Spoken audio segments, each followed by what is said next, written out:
Assalamualaikum warahmatullahi wabarakatuh. Kali ini kita akan membahas persamaan akuntansi atau penerapan dalam akuntansi tentang persamaan akuntansi sesi kedua yang berbasiskan IPRS edisi 2. Persamaan dasar akuntansi. Aset sama dengan liabilities tambah equity. Memberikan kerangka dasar untuk mencatat dan merangkum peristiwa ekonomi. Persamaan akuntansi itu memberikan kerangka dasar untuk mencatat dan merangkum peristiwa ekonomi.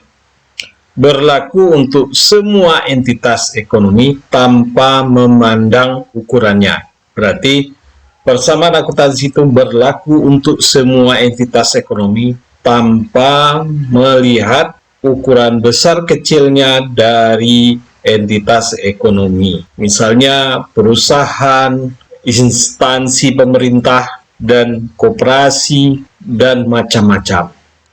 Di dalam persamaan akuntansi terdapat tadi 3 hal: aset sama dengan liabilities tambah ekuitas. Aset, sumber daya yang dimiliki bisnis. Berarti aset itu merupakan sumber daya yang dimiliki oleh entitas ekonomi. Memberikan layanan atau manfaat di masa depan. Berarti aset tersebut memberikan layanan atau manfaat di masa depan. Aset itu berupa uang tunai, persediaan, peralatan, dan lain-lain. Kemudian, liabilities adalah pertama, tagihan terhadap aset berupa hutang dan kewajiban. Kedua, kreditor, pihak yang berhutang uang. Yang ketiga, hutang dagang, hutang wesel, dan lain-lain. Itulah yang ada di liabilities. Sedangkan equity itu merupakan pertama adalah hak klaim kepemilikan atas total aset. Berarti ini merupakan hak klaim kepemilikan oleh si pemilik atas aset entitas unit usaha. Kedua disebut sebagai ekuitas sisa.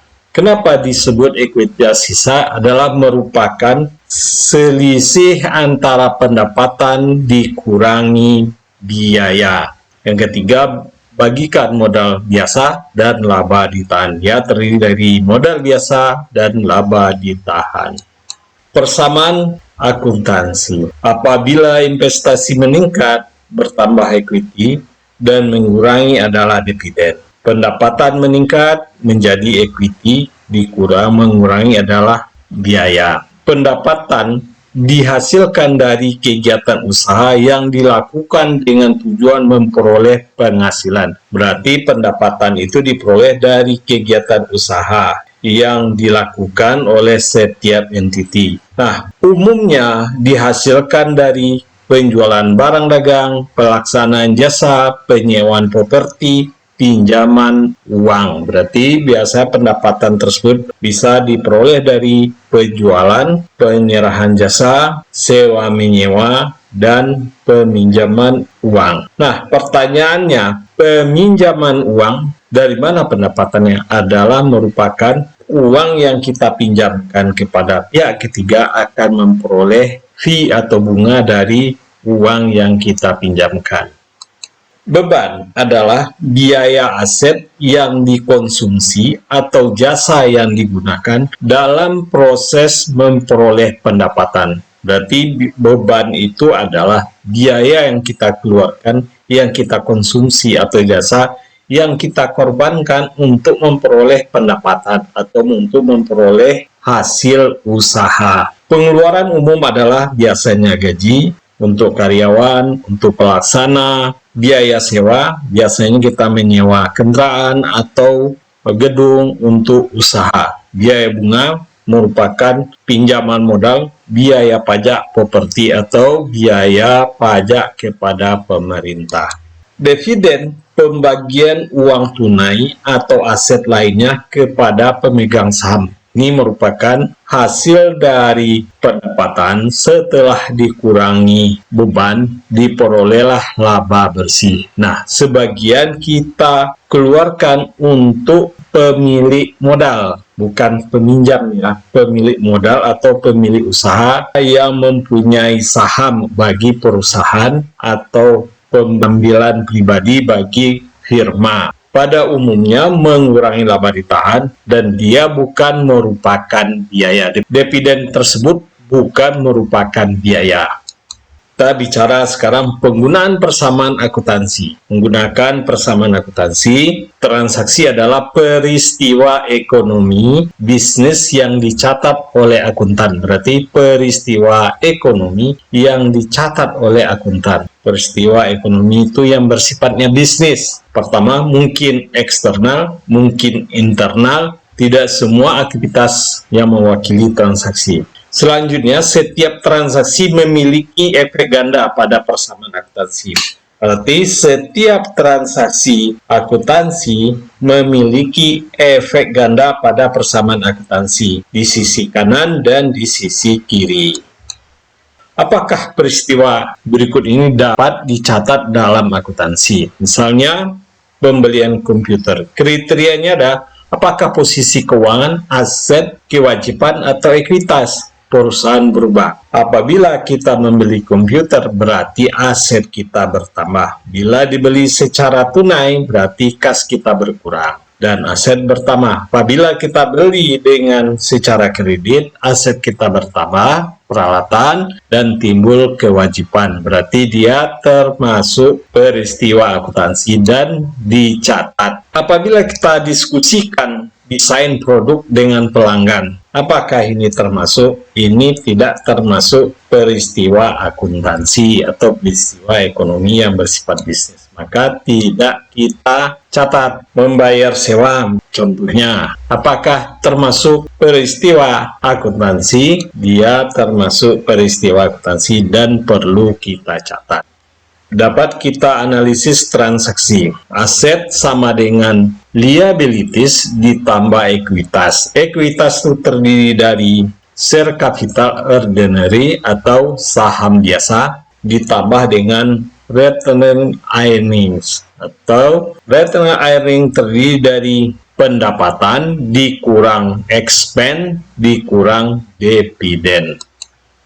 Nah, analisa transaksi pertama kita dapat gambarkan di sini adalah investasi oleh pemegang saham. Kita contohkan, Rai dan Barbara Nail memutuskan untuk membuka layanan program komputer yang dia beri dengan nama ShopBytes. Pada tanggal 1 September 2014, mereka menginvestasikan uang tunai 15.000 euro untuk ditukar dengan 15.000 euro saham biasa. Maka dalam persamaan akuntansinya dapat digambarkan sebagai berikut.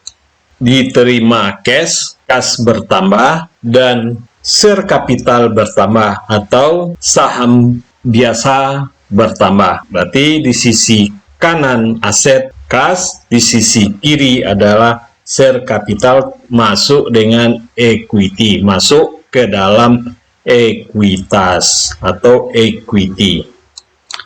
Transaksi kedua, pembelian peralatan secara tunai. ShopBytes membeli peralatan komputer seharga 7.000 euro secara tunai. Maka masuk dalam persamaan akuntansinya adalah kas berkurang 7.000 euro dan peralatan bertambah 7.000 euro. Kelihatan di sini adalah dia sama-sama aset. Kemudian transaksi ketiga, pembelian secara kredit, pembelian ShopBytes seharga 1.600 euro dari Asmi Supply Company kertas komputer dan perlengkapan lainnya diperkirakan akan bertahan dalam 1 bulan. Pembelian ini adalah pembelian secara kredit. Maka kita catat supplies bertambah di aset 1.600 euro dan hutang di sebelah kiri 1.600 euro. Berarti kiri dan kanan sama, berarti itu merupakan hutang dagang dan supplies atau perlengkapan. Transaksi keempat, layanan disediakan secara tunai. Shopbite menerima uang tunai 1.200 euro dari pelanggan untuk layanan program yang disediakan. Berarti di aset kita catat kas bertambah 1.200 dan pendapatan bertambah di equity 1.200 euro.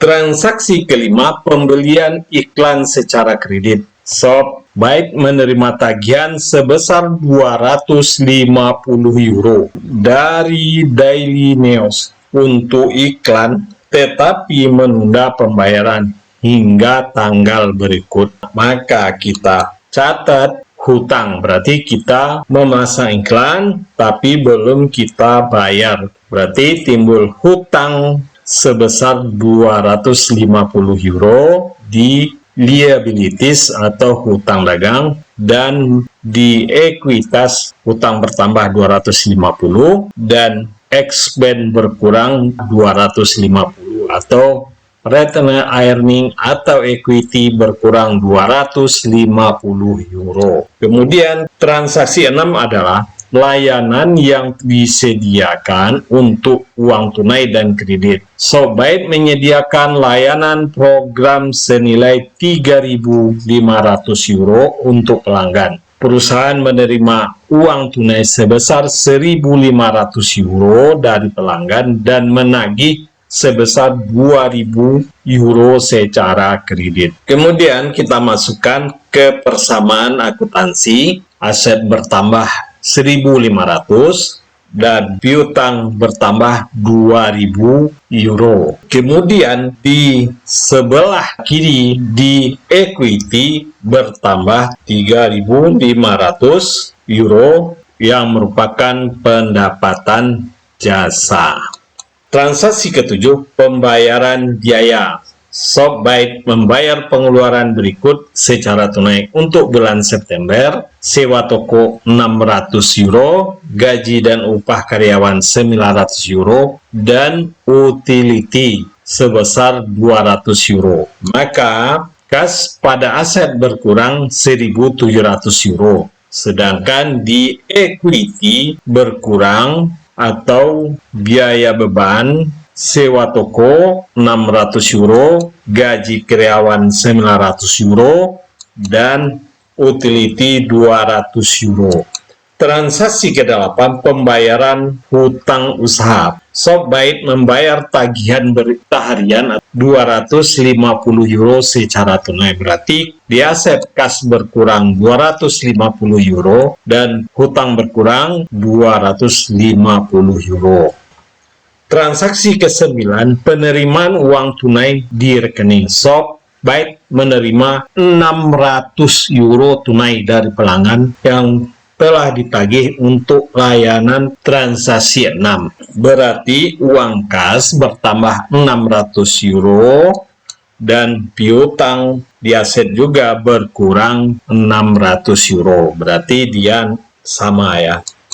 Yang ke-10, dividen. Perusahaan membayar dividen sebesar 1.300 euro. Maka persamaan akuntansinya, kas berkurang 1.300 euro di aset, equity berkurang 1.300 euro yang merupakan retained earning. Berarti di sisi persamaan akuntansi di aset adalah 18.050 euro, di sisi liabilities ditambah equity adalah 18.050 euro. Berarti antara aset sama dengan liabilities ditambah equity adalah sama. Dia harus selalu seimbang dan selalu sama. Apabila tidak sama, berarti ada pencatatan transaksi yang salah.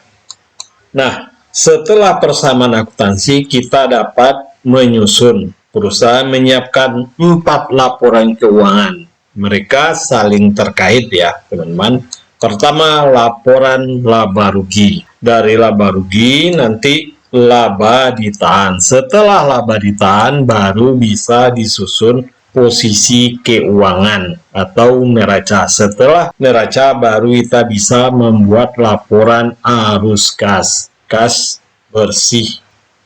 Nah, dari sini kita bisa gambarkan laporan keuangan. Laba bersih diperlukan untuk menentukan saldo akhir laba ditahan. Tadi ada pendapatan 4.700 euro dikurang expense biaya-biaya 1.950 euro, dapatlah net income-nya ada 2.750 euro. Saldo ini dipindahkan ke laporan retained earning ditambah dengan laba ditahan awal tahun atau awal bulan, dapatlah laba ditahan bersih 2.750. Kemudian dikurangi dengan dividen sebesar 1.300 euro, maka laba ditahan pada akhir September adalah 1.450 euro, dan itu kita pindahkan ke neraca atau laporan perubahan posisi keuangan. Kemudian laporan ditahan retained earning 1.450 kita pindahkan ke equity. Setelah modal saham ditambah dengan laba ditahan, dapatlah equity kita 16.450. Kemudian kita susun dari neraca, kita buatlah arus kas. Dari neraca, kas tadi sebesar 8.050 euro, kita buatkan ke arus kas, dapatlah di sini arus kasnya. Nah, tadi cash flow-nya mulai cash receipt-nya dari pendapatan dikurang biaya, dibayar pembelian peralatan dan biaya-biaya dividen, modal. Nah, dapatlah kas bersihnya adalah 8.050 euro. Inilah posisi laporan arus kas dan penerapan persamaan akuntansi dalam akuntansi. Mudah-mudahan materi ini bisa bermanfaat bagi teman-teman jurusan akuntansi maupun jurusan manajemen. Ini masih bersifat pengantar akuntansi 1. Oke, teman-teman, terima kasih. Jangan lupa like, subscribe, dan bunyikan loncengnya. Thank you for watching.